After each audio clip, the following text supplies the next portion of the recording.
subotu 6. aprila u 20 sati. Biće organizovana degustacija vina, ulaz će se naplaćivati 300 dinara, sam prikupljen novac od ulaznica biće uplaćen na račun humanitarne pomoći Tijani Ognjenović, koja treba da se operiše, odnosno da dobije novo srce u Americi. Sa nama je Krištofor Simona. Dobro večer, dobrodošli. Evo, vi ste odlučili da se na svoj način odazovete ovoj humanitarnoj akciju koju se uključila cela država. Kako ćete izgledati u subotu?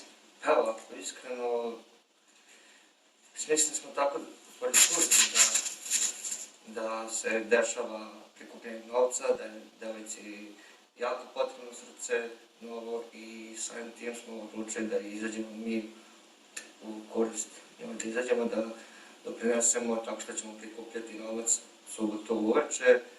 Sav novac od ulaznica će ići, naravno, na račun devojčicama.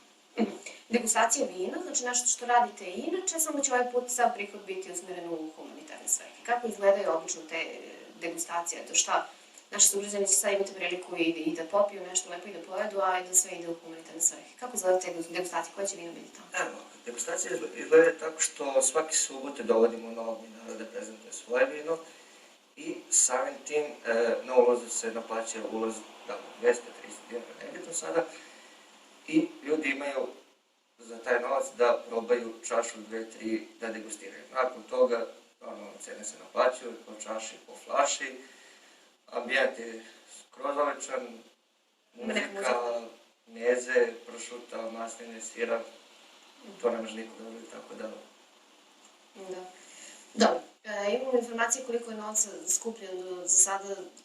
Imamo informacije da je dovoljno za depozit skupljeno, ali to nije kraj, ne stajemo.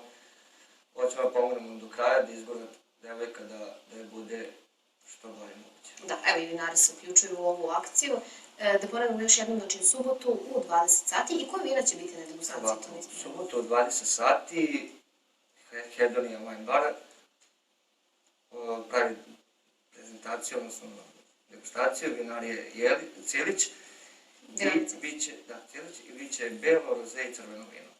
Kogod bude želeo da doprinese maloj devojčici da pomogne, slobodno, svi ste dobrodošli, pa eto, vidimo se. Naravno, očekujemo i vas. Hvala vam, lepo na stranu.